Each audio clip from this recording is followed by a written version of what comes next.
Everybody does different things though. Others completely disappeared.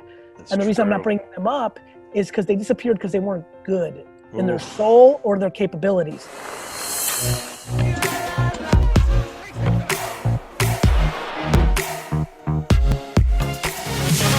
Welcome back, everyone, to the School of Greatness podcast. I've got my man Gary V in the house. Gary, good to see you, brother.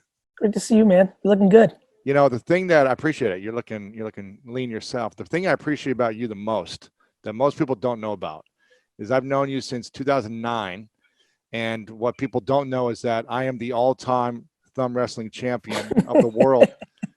And there's proof somewhere. Someone has a video clip of me Somebody has holding the it for video. 3 seconds. You know, it was a 2.5 Listen, count. everybody that is watching or listening to this knows you're an incredible physical specimen. You know, like it is just the truth. You are a god amongst men, my friend. But the thing I appreciate and love about you the most, Gary, is I've known you for 11 years, I believe, 2009, maybe it's 2008, but I think it was 2009, January, I believe it was at Affiliate Summit when I first met you. I think it was January 2009 in New York City. And I've gotten to see you behind the scenes over the years at different events. And, you know, I've driven you in a car from one of your book events Yes. early on in like a beat up car. You know, we just had moments here and there at different settings. The thing I appreciate about you is how giving you are of your time, your energy, your resources, your wisdom, your money. You know, you've been donating to Pencil to Promise for years. I see you at the gala all the time. You're giving your time and energy and money. And I think it's the thing that a lot of people don't see about you enough is how giving you are. And you're especially involved in the All-In Challenge right now. I think you guys have raised like, I don't know, 40 or $50 million already. Yep. And I know how much time behind the scenes is taken for you to coordinate, work with Ruben, and just like put this together and call in favors. Like there's so much giving you do. So I just want to say thanks for all that. I appreciate that, brother. Look, I think it's really funny, right? Because I'm very much, willing to self-promote myself. I'm willing to promote my businesses, but you know this about me because we have been friends for a long time. Like I'm a little bit more quiet about the best version of me, right? and I'm okay with that because I think, we're all affected by things. I think I was affected as I was coming up the game of realizing, wait, people use charity or other things for their own self-interests, like they're positioning themselves. And, and by the way, I definitely don't begrudge people promoting their philanthropic kind of ventures either. I think we're all wired differently, but that's very nice for you to say. And I appreciate it. Of course. And I think there's like, I've tried to learn, like, how do you balance like self-promotion versus like promoting something that's a good cause that people need to be aware about and for them to promote, to donate also. It's like a balance of what to talk about, what not to talk about. So I think you've done an amazing job of that. And people need to know more about that. Can you share quickly about All In for people that can get involved of what it is, if those haven't seen it from every celebrity yet? Yeah. So Michael Rubin, the founder of Fanatics, came up with this idea, the All-In Challenge, allinchallenge.com. He was sitting around like everybody else, wanted to give back, called his buddy Alan Tisch, called me. We started hacking at it, and the idea evolved into the greatest experiences from people in culture, music, film, television, sport, of course. It's gotten into some experiences. We've got some, and it's basically auctions and sweepstakes for people. Tom Brady's flying somebody out to Tampa for the first game, and they're sitting, 50-yard line. They're getting on the field beforehand, and then he's going to dinner with them and giving them the first jersey he wears and the cleats from his first Tampa game. That's crazy. That auctioned off. I think that went for almost $1 million. Then there's raffle tickets for $10. Somebody actually won for $10 the ability to have a speaking role in Leonardo DiCaprio, Martin Scorsese's film. So there's just all sorts of crazy stuff. If you go to allinchallenge.com, unlimited $10 raffle tickets for Bieber to come and sing at your house, like just crazy stuff. And it's completely popped off for the last month, over $40 million raised at this point. We're super proud of it. You're right. It has been 15-hour days while still trying to navigate VaynerMedia and VaynerX, while also losing all my income from speaking, which is really kind of what allows me to invest in. That's your money. Yeah. Yeah. That's the place where I make revenue that allows me to kind of invest in top line growth for Vayner, not worry about profit as much, or make investments or try new ventures. So like take risks and try. 100,000, be nice and do nice things. Like, so it's definitely been a very intriguing 8 weeks. I asked a bunch of people about an hour ago on my Instagram Live. I said, what's a question? Because you're doing, Tea with Gary Vee every day. You're giving so much content right now, which is amazing and helping so many people. And I said, what's a question that you haven't seen Gary talk about? And you've seen a million posts a day from Gary, share a lot of incredible stuff. Is there a question that he hasn't answered yet? And I wanted to ask my audience this. So I want to get to that in a second. Okay. Before I do, I posted, I saw a stat out there about a bunch of different companies that launched from 2008 to 2010, right around the time I met you, when I was on my sister's couch and I had no money, and I was like, what's happening? It's kind of a similar feeling of the economy. Yeah.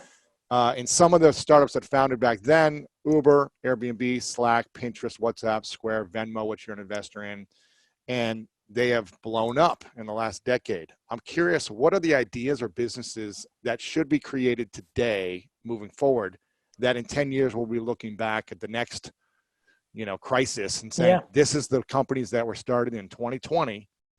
What are those industries? What are those topics? What do you think? Practical direct-to-consumer brands, ones that are like DTC for brands is an incredible business. Yeah. Overfunding and trying to go public or sell to somebody is why a lot of them are going to go out of business. I think that you're going to see some really fascinating innovations. I've been thinking a ton about co-working. Obviously we had WeWork, and obviously they have their challenges for overvaluations and but I do think business as usual.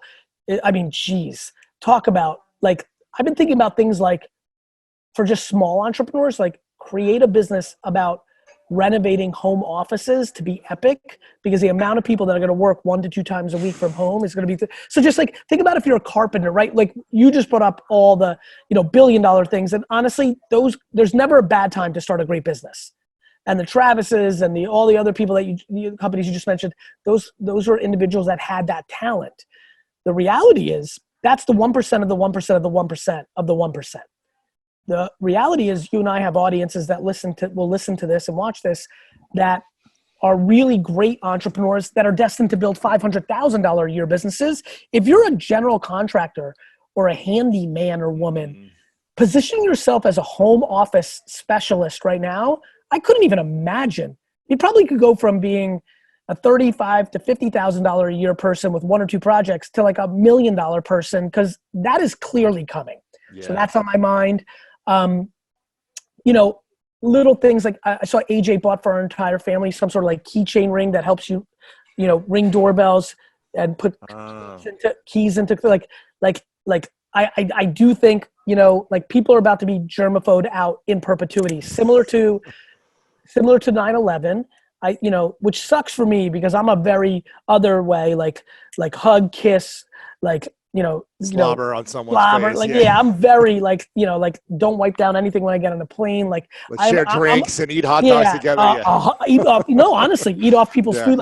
Like I'm a little bit worried that I'm about to be shunned from society. But I think like cleanse, clean, safe.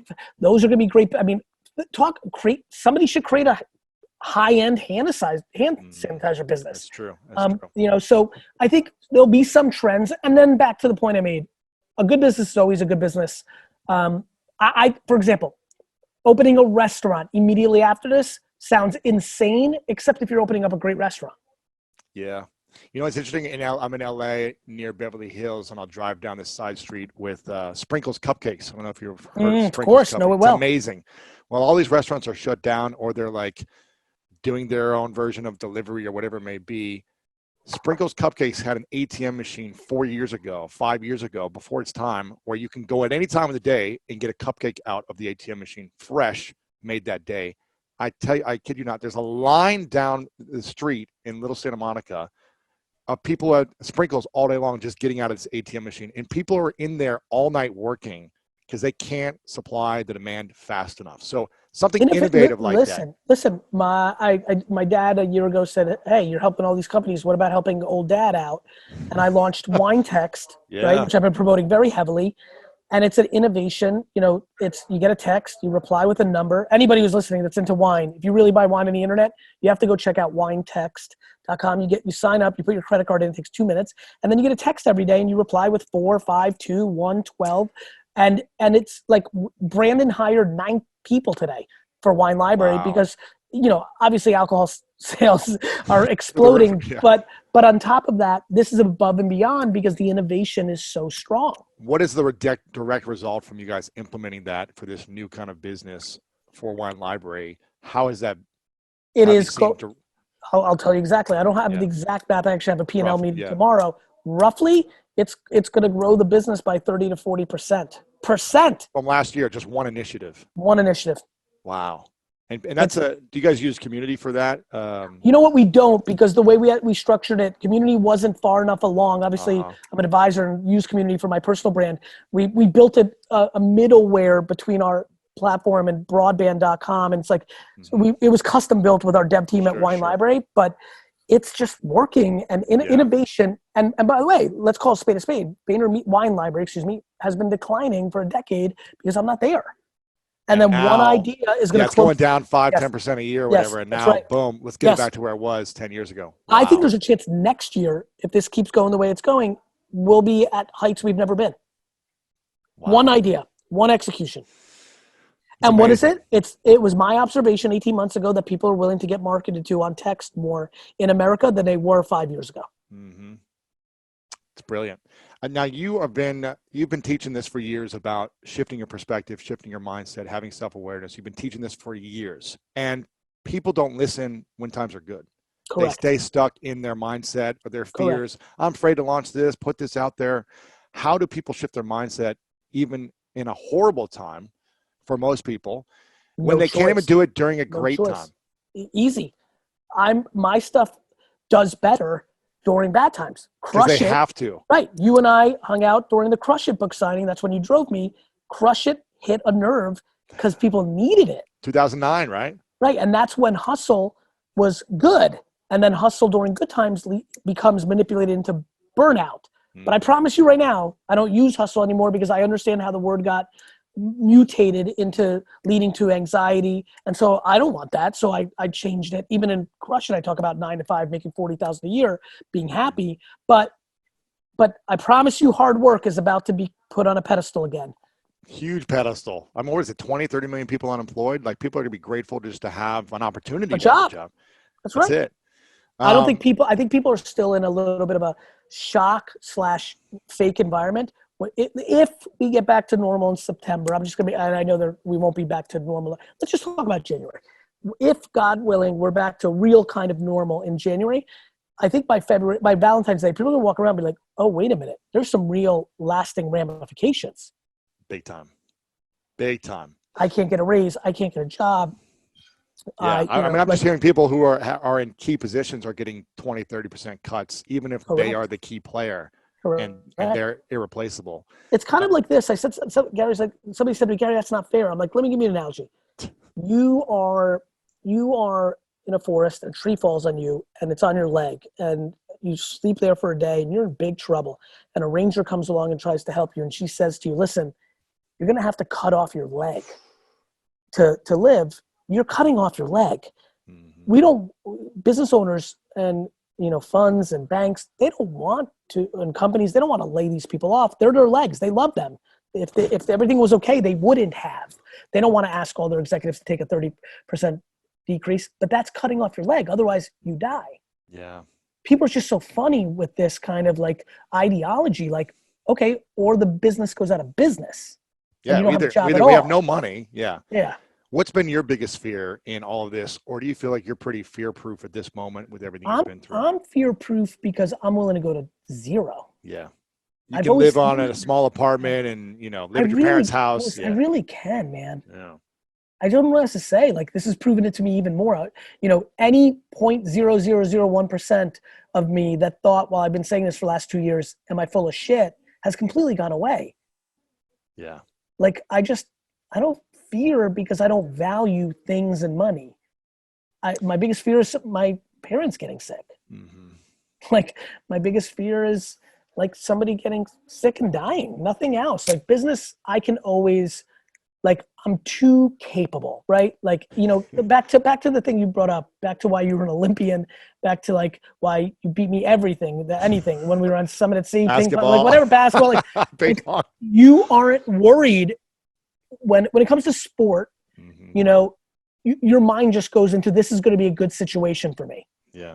And I for feel me, comfortable. yeah. And for me, that's business. Like I know for a fact that if I became a 100% full-time garage sale, thrift store, Amazon flipper, that I'd make $1 million a year.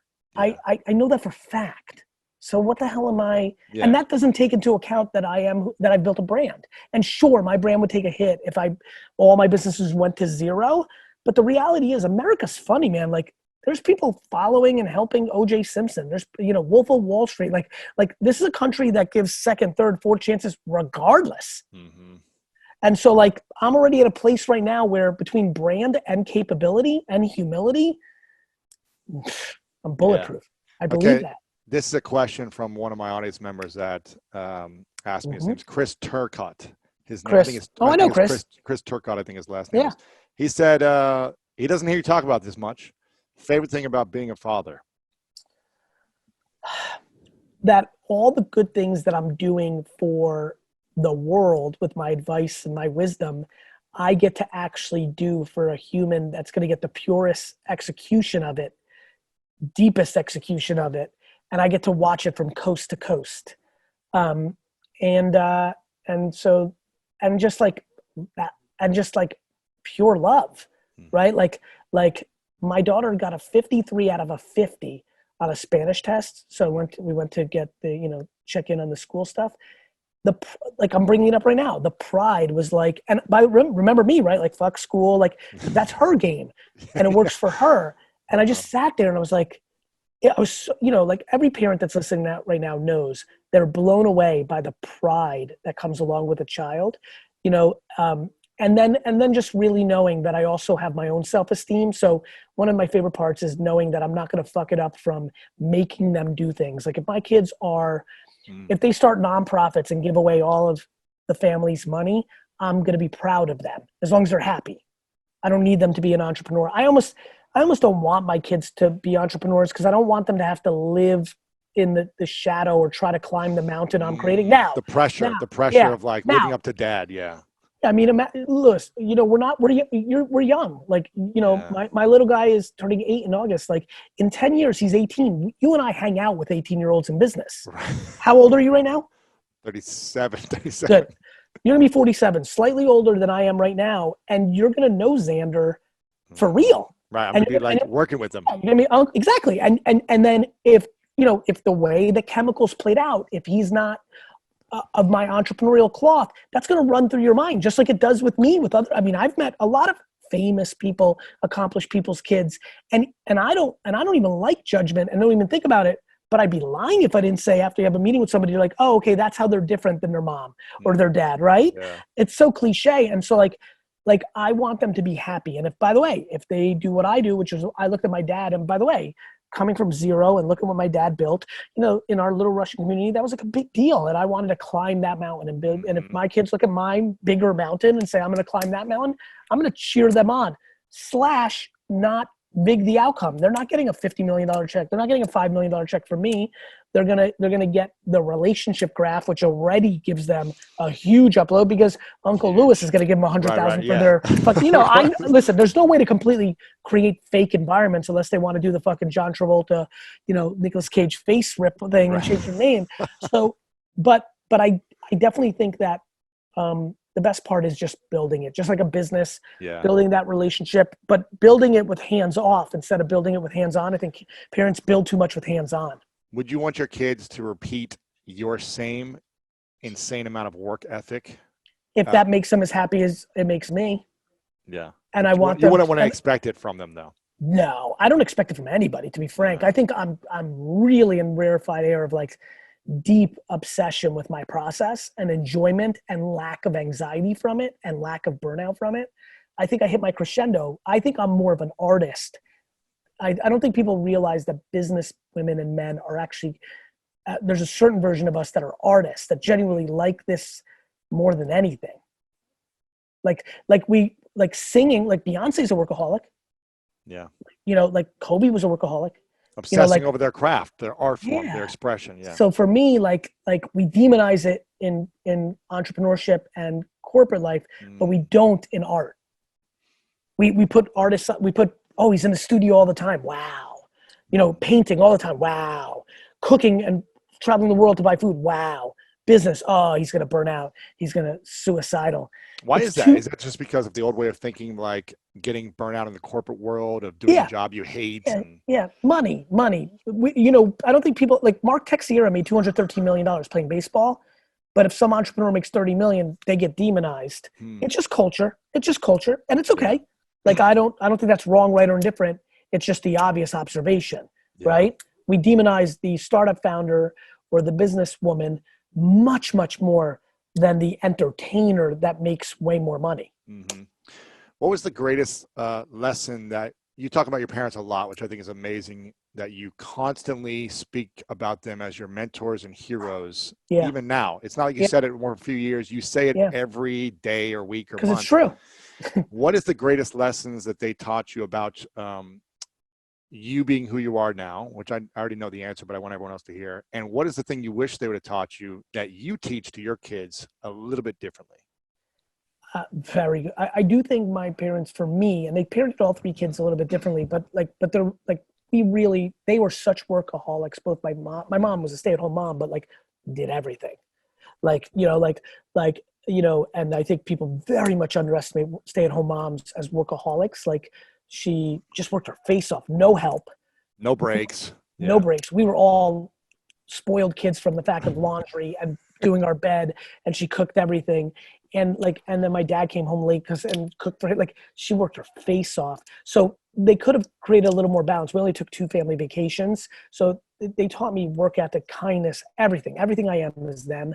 But I do think the thing that we have more is balance with, leisure and offsetting 24/7 work. But that makes sense. It's generational. They came here with nothing, and it was 24/7 work. And I have so much of that in me, but I've had the luxury of my talents leading to a success that's allowed me to post, listen, that's how my first 10 years professionally looked too, but now being able to take a little bit of time. And so maybe a little balance, because I think they regret that. And so you try to take your parents' regrets and not have the same.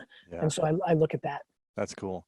But kindness, my mom instilled kindness, like, some of the stuff you started this show with, and they both instilled work ethic. And my dad, just genuinely, like, just willed his way into success. And I think I have a lot of that as well. Yeah. Now, over the years, people have seen you daily vlog for years and just post about your entire life. Yep. And I think we did an episode 3 or 4 years ago together. I think you've been on a few times now. And we talked about the idea of balance from like business to family. And I remember people being in awe of the responses you had around this at that season of your life. I'm curious now, how do you find the balance between being a great husband, between being a great father, having great health, and building a great empire? And what do you feel like you could improve more in at this season of life? I think back to extremism, right? Like the extreme, which I use. All of it can be better, and all of it is just great. I think, here's a good place to go with this. Let's really bring value.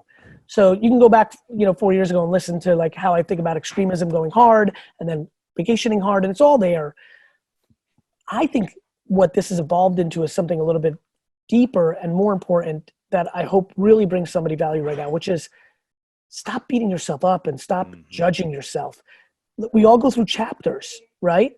Like, sometimes you're super in love with your partner, and like that's all you can obsess about. It feels like you've been through that chapter recently. Like, Yes. like other times you're super into your profession because you got a new initiative and you got to go. It's another baby. Sometimes it's an actual baby.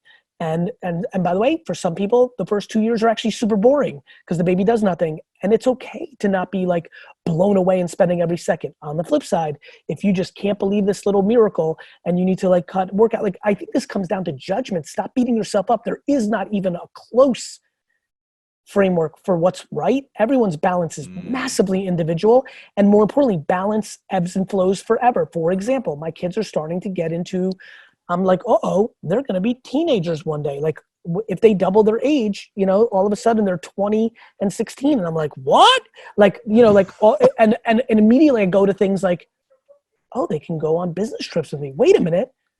They're going to just take an Uber and I'm going to sit courtside with my little guy and my daughter, because she's really into basketball as well. Like often, like I'm going to see them 2 nights a week. Oh, that means my Nick courtsides are going to convert from business to 50% personal, which is going to mean those, you know, now all of a sudden it's Tuesday and Wednesday, you know, like technology, like FaceTime culture. I've exploded by FaceTime interaction with them. And so like those kind of things. Yeah. How does Gary eliminate self-doubt and self-sabotage when it seems like there's so many wins that you hit, but also people don't see all the big losses that you have as well, and the risks and the... Yeah. I've loved myself the whole time. Thank God. Most don't. But I haven't allowed me to get high on my own supply. My humility is my great offset to my confidence. And I think that manifests. And I think one of the things you were saying, when you were saying it, I knew what you were saying, which is you have the luxury of seeing really behind the scenes, truly. Yeah. And I think what you know is, forget about like giving to a nonprofit. It's just the genuine kindness of replying to somebody's request or doing something for somebody with no ask, no expectation, and nobody knows. And you know this because you run in entrepreneurial circles like I do. And you know when you stumble on somebody who knows me as well, they're going to bring up something that I did that was nice and nobody knows about it. And that is only one thing. That is called humility. That is not reading your press clippings. Right. That is not thinking you're somebody. And I think I have deep love for myself, which leads to huge confidence. But I'm practical.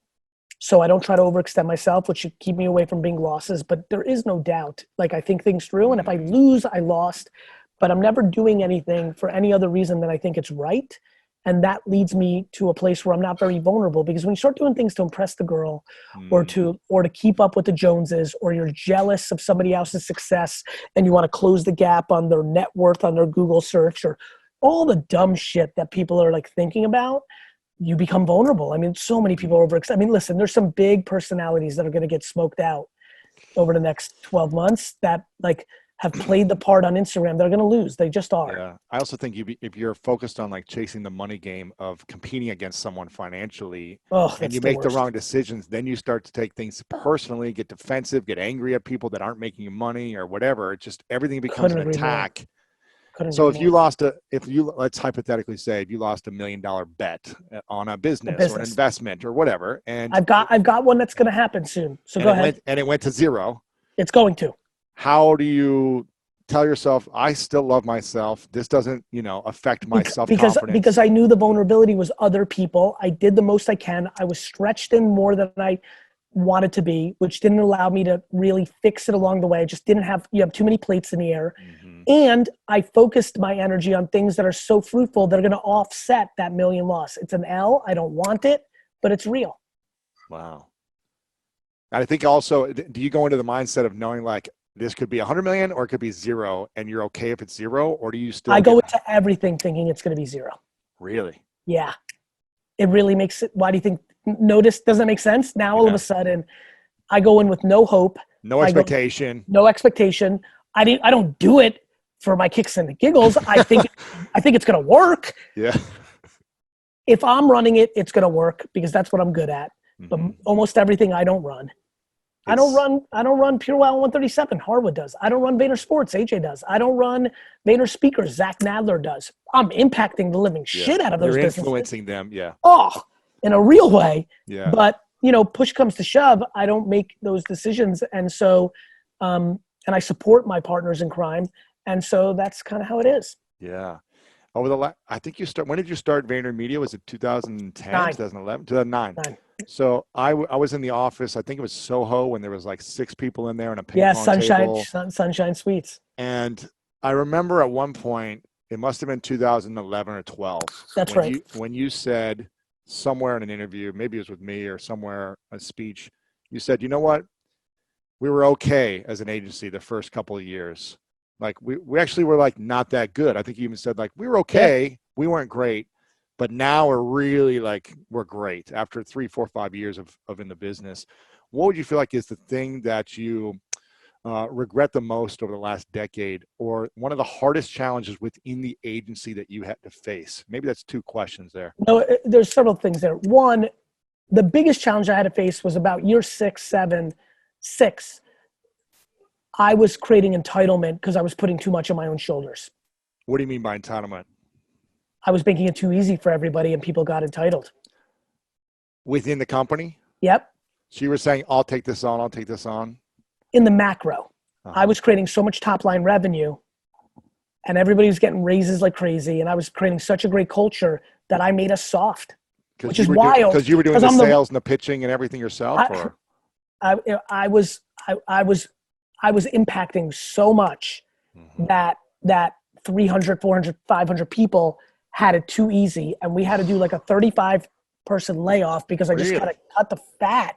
Because I didn't need to do it financially. I needed to do it to just culturally get everybody to understand, like, these people that were just like, oh, weren't good at their job. They were nice people, but if we keep carrying this will die. They weren't great at their job. They were not even close. They weren't even close. Yeah. It was nice people over everything. And that was it. If you weren't nice, you were getting fired. But if you were nice, like that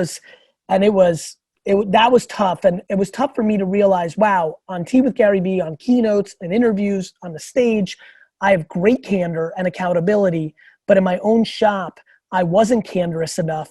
And I created entitlement because I love happiness and and all that. And everyone loving you. And But I went too far with it. So that was tough. That was a moment because I never got to that level with Wine Library because it was still happening there, but it was a small enough business and a family business, and it was real family, cousins and best friends, that it had a different dynamic. So I didn't see it coming. So that was interesting. AJ leaving was tough. I was going to say that's what I thought you'd say there. Yeah. That was a big blow. I didn't see it coming. You guys built this together. This was 50-50. This was, we're going to grow this as a empire with a family. Yep. And like being with my bro and all that. And so that was rough. He left, for anybody who doesn't know, because he has Crohn's disease and he just wasn't feeling great, to be frank. He just didn't like the business enough. Clients are shitty. Client service business suck. And he just said, I'm out. I don't feel well. And so that was rough. And that whole process was rough, like buying him out. And like, we were 50-50, but I what I love about my brother is I'm sure if he sat here, he would say that wasn't how it played out. We didn't know how it was going to play out. So those are dynamics of like, that was rough. That's just real talk, but like, we're obviously in an incredible place, thank God, because we both genuinely love each other more than money. But it's still, you have your true, it's not even egos. You have your own merit, radars that kind of feel like, what is the situation? So unwinding that is always tricky. I'm so grateful that we're in such a great place with each other. And by the way, for the record, we were never in a tough spot. Me and my dad were in tough spots all the time because of the 2 cooks in the kitchen. Me and AJ like really figured it out and we really leaned into each other. So that was good, but that was challenging. This 2 months has been really challenging because, I structured for economy break, but not one that was the whole world had liquidation issues and speaking went to zero. Like just a lot of things that, production, which is a big part of us, went to zero, and clients aren't paying, so it was like, I was super prepared for 2008. I was not prepared for something that looked like this. We got lucky, and I hate using that word, but this is the truth. If Hilton and JetBlue and Morton Steakhouse were my biggest clients, we would be in real trouble. Like, luckily for us, food and like the serendipity of like financial services, food, beverage being our biggest clients is going to let us get through this in a good way when it's all said and done. But we could have gotten, like, honestly, I sit here and say, my God, if Marriott, Hilton, if American Airlines, if I'm trying to think of other people, clothing, if Neiman Marcus, retail. If, retail, like if our client mix was different, this would have been maybe it. Really? I mean, if all your clients go to zero and you're in client services, you're not selling wine, you're not selling, subscription business. There are agencies that have gone out of business because of this, because yes, I mean, nobody could ever think of zero. But by the way, I've always thought about war. This is the closest thing to war. I've always thought about like, what if World War III happens? But what my mind would always go is like, well, you don't care about business, then you're actually genuinely scared of a bomb or dying or whatever it is. So this is like war without war. Real life. Now, what's really cool about that is that happened. Let's say Hilton and American Airlines and Chuck E. Cheese. I'm trying to think of a million different things. And sports, what about that? The Jets and the NBA, all these, the serendipity that's like, we just got the perfect wrong hand. 3-7 offsuit. I would have been I'd be doing this video and be like, that's what happened. And I couldn't see it coming and I deserved to lose. Like literally that would be like my reaction to it. Yeah. And you'd almost be excited to start from zero. So you always talk about, I wish something happened so I could build it back up again. How much has your business been affected? Have you lost, half your clients, 10% or maybe we're definitely 12% down in like top line revenue expectations. I still don't think this is over. I think there could be a relapse and that would trigger things. We pay liquidity more than revenue. People are stretching terms. They don't have the money. Like there's, that's. What are you doing? And I'm paying my employees. Yeah. And I'm paying rent. Exactly. That's tricky, man. You got to get Higgins to give you a little break on that rent. Yeah. The problem is even about him and even Ross, like he has partners and banks and it's crazy. It doesn't work that way. And so, and by the way, my business is too big for the little bailouts and too small for the big bailouts. So I'm in that perfect middle. Like us 50 to $300 million businesses are the ones that are going to go out of business. What are you doing personally to supplement the speaking fees? Nothing. Are you innovating anything to launch or create or? No, I'm massively tripling down on, empathy is doing really well. So, wines, Empathy Wines is doing well. So my wine business and my dad gets all the income for the family business. So I'm doing wine techs because I love them and it's fun, but that's not hitting my pocket. And I'm focused on VaynerMedia. I got to make sure VaynerMedia gets through this properly because when it does, it'll be 2 times bigger because we're built for this kind of world. So this is why savings matter. It's so important why savings matter. It's something I remember in 2008 when I was on my sister's couch. I remember saying to myself, never again do I want to feel broke. Like I need to go back to my sister's couch. Like hopefully there's enough time where I can be smart enough to not buy. I wear the same $20 shirt probably like you every day. I'm not out buying stuff. Like I like to feel good, but I don't need to buy fancy things. I'd rather have money or investments or something that I could use for a time like this. Yeah, but a lot of, most of my net worth is tied up in non-liquid investments, right? That's true.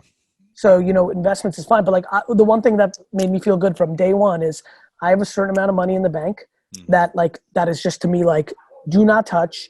And like, I feel I can live on. And again, if everything went to zero, that's not the case. And that's why I'm focused on this. But if everything went to zero, I would start looking at that and like literally sell homes and like rent a little apartment and use that capital to start my flipping empire. Cause that's what I would do on the record. If that ever happens, I'm going to buy and sell shit. Cause that's my core basic skill set that is liquid on the transaction. I mean, Louis, this, like I've been yelling for a year and a half about sports cards. They've gone through the roof. I know. I feel pissed that I didn't get any MJ cards after this. Told you told me a year ago, you're like, get LeBron, get Jordan, get all this. And now it's going up because of this stuff. I'm curious. Really? Jordan rookie cards went from 20 to 100,000. It's crazy, man. Like everyone's like getting into startups. I was like, I put my, like LeBron rookies I bought for 1,100 or 7,000. Oh man. And when you buy 55 of them, that's money. Oh, that's money. I'm curious. We talked about how you overcome self-doubt. How would you inspire other people or educate them on how to eliminate self-doubt in their life? It's completely predicated on valuing other people's opinions. If you actually make pretend nobody else lives on earth, nothing is scary. Why is the opinions of others such a heavy thing for people to overcome? I think it's humanly, like, this is where I think, like, this is truly my great gift. I'm so grateful for it. I think people got caught. I think they just get caught that everybody's in this framework of other people's opinions. Like, just, it's how we're raised.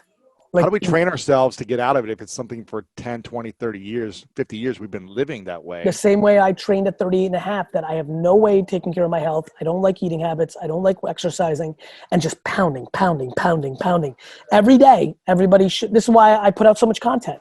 maybe today's the day that I say it a different way that makes people realize their mom and their girlfriend and their boyfriend and their uncle and definitely anonymous people on social media and Lewis and Gary's opinions actually don't matter.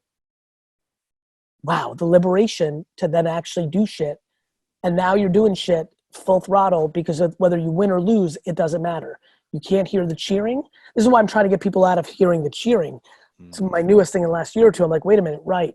Because everybody says you're so hot on Instagram that when they say you're not, you start doing plastic surgery, right? When everybody says like, you're such a great business person, you start keeping up that facade instead of like, it just makes so much sense. So to me, the biggest thing is the humility was such a factor. I didn't realize how big of a deal that was, how much that worked for me. Is like, I don't believe I'm as great as I know I am.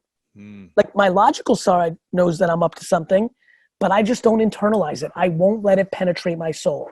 I think I have the ability to be the biggest deal, but I will never believe it.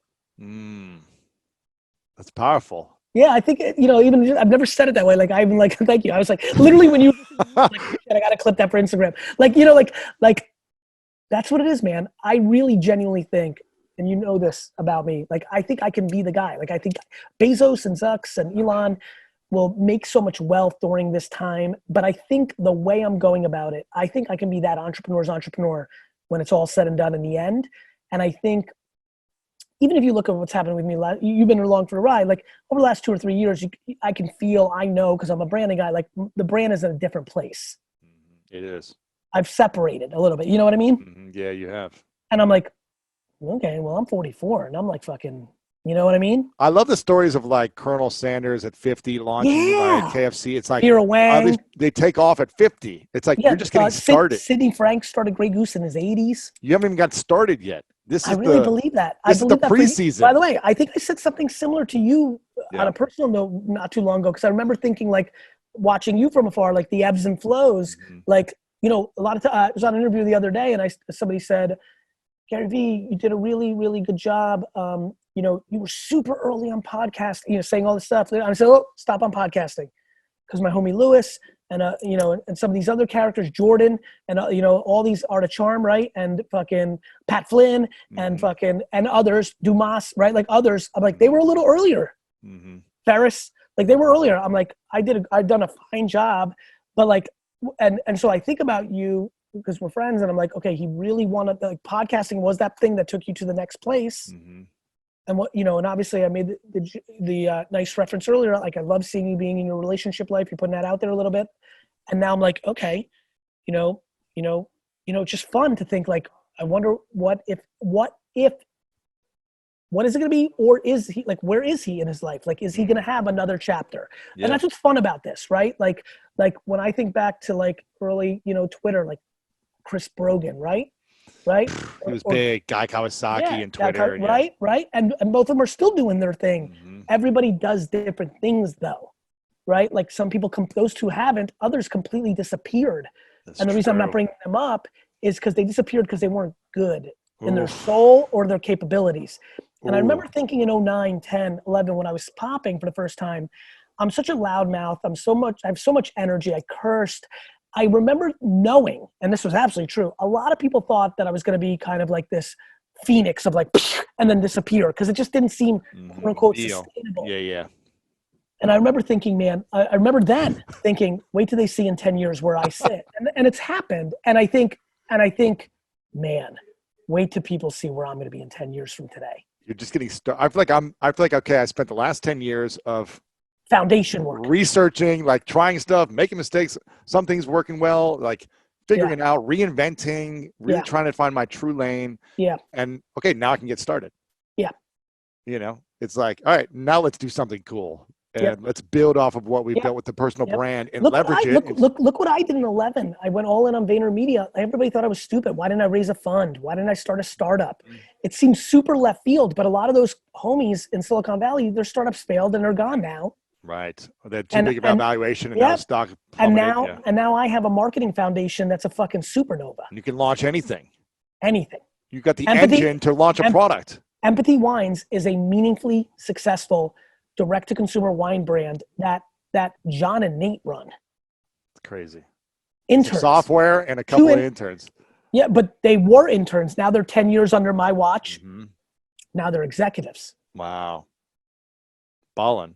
What is the, you mentioned earlier in this, we've got about 7-8 minutes, so I want to make sure I'm respectful of time, but you mentioned earlier, client work is shitty and It is. agency work is shitty. It is. Why put your life's attention into a shitty business model, essentially? Because I'm building the Death Star. I'm sure the Death Star was shitty to build for, for Darth Vader and the Emperor and all that. But when it was done, it could press a button and blow up a planet. It wasn't fun for me to eat shit in the prime of my career, except here I am at 44, empathy being the first one. The rest of my life are going to be the next ones, including Lewis for governor in California, including let's cure Crohn's disease because AJ has it, including many other things. So I'm building a Death Star. I'm building a Vayner, and it's VaynerX now, right? It's got the publishing side. It's got a speaking bureau. It's got a tracer.tech. People should check out. It's a data analytics SaaS business. It's got, the Sasha Group for small businesses. I'm building a fucking literal mass machine that's the scalable version of who I am as a human. It's amazing. Like if Vayner Publishing would be a top book publisher if I decide. Vayner Real Estate, I would be a major broker. Vayner anything in perpetuity now that I've eaten dog shit for a decade. If you could predict, what was your prediction 10 years ago when you launched Vayner Media? Was it to be where you're at with whatever 600, 700, 800 employees and kind of? It was, I did think by now I would have one brand owned. And because I thought the economy would collapse earlier. Like a shoe deal, because you were to buy like some type of shoe. It's why I did the K-Swiss thing, right? Yeah. It gave me a chance to test it when I realized I wasn't going to be doing that just yet. And it came in front of me and I did it and it really worked. And they sold that. Look at Resi. Resi had a hefty big exit, right? Resi's my biggest exit. I never talk about it. I co-founded it. Wasn't that a 200 million or what was that? Yes, like 200-300 plus. Yeah. So like I'm winning out here. Like Resi's kind of like the I remember Resi and being like it came out hot and then it kind of like you didn't hear about it for 4 years and then it just exited. It was the winner. It beat Reserve and Reserve had all the Uber guys and gals behind it. We won. But we just built a business. It wasn't like I'm not out here worried about making sure it's in the headlines every minute. Like Vayner Media. Why not talk about that though? Why not talk about like the thing that you launched and it was a big hit? It's just not on my mind. Plus, Ben Leventhal and Mike Montero, the CTO, deserve a lot more credit than me. I came up with the idea jointly with Ben. I found Mike Montero, who was a big-time CTO that built the incredible product. I personally wrote a big check when the company was in trouble at one time. I did a lot of great things, but I'm a fan of the operator. They executed day in and day out. So I don't like to go out there because I think that's faking the funk a little bit. But I feel like my DNA is really in it. And I feel like in comparison to a lot of other people that have a lot of wins that they claim, I have plenty of my DNA in Resi, but that is Ben first and foremost, that's Ben's win. So you didn't reach that level of what you thought would happen within this decade, but it's 2020 now. Imagine 2030. What do you want to see happen by then? I thought I was going to build the Millennial Falcon and buy, K-Swiss. What ended up happening is I'm building the Death Star. And so when I buy Puma and then flip it 12 years later, I buy Puma at 54, 10 years from now. I flip it at 64 and I buy the Jets and win 6 Super Bowls. Like this has been written, Lewis. Mm-hmm. Give me the year and the date and the time that you're going to sign for the Jets. What is the exact time, date? November 11th, 9 a.m., November 11th, 2048. Wow. I'm marking it down, November 11th, 9 a.m., 2048. What is it that day and time? Does that have any meaning with you? Not necessarily. Just, Amazing, man. What is the final word you'd like to share with people about? Sorry, I got excited. Go ahead. Let's come out of this leaning into humility and gratitude, and that will be the springboard to everything you want. If you can, just be grateful. Yes, you lost your job or your business is not as good, but your grandfather didn't die from Corona. Just be grateful. Grateful for the time you're spending with family now, grateful for the innovation time, the thinking time. I'm sleeping more than ever. put on a couple pounds, so I got to be a little bit more careful. But I'm gaining real muscle. I'm starting to really do it You're out strong, here. man. Let's play some ball soon. But no, I'm gonna dodge you on that. You're too good. But gratitude and humility. Yeah. Gratitude and humility. People can follow you anywhere online. They can I'm go to findable. all in challenge if they want to support. Wine text. That's the thing I'm most proud of. Here's why. Winetext.com. Mm-hmm. Okay. Here's why. It's literally the best way to buy wine right now in the world. I genuinely believe that. We sold a $125 Cabernet for $39. We sold a $42 Red Meritage for $19. We have a $40 rosé, premium rosé coming for $9 next month. Like it's really fucking cool. And here's the other reason for this audience. Seeing how text commerce is coming in the future really matters. But don't sign up if you're not into wine because it costs money to send a text. So I don't need the pity or the kindness. This is if you buy wine at all, then sign up. And if you don't. Love it, man. I appreciate you for your heart. Love you, man. And everything. Talk to you soon, brother. Thank you so much for watching this episode with Gary Vee. Make sure to subscribe and click the like button below. And if you want another interview with Gary, check it out right here on how to become a better entrepreneur today. Everybody who's listening right now or watching can start a business. Not everybody can go work out for the New York Yankees. There's a system. There's no system in place for entrepreneurship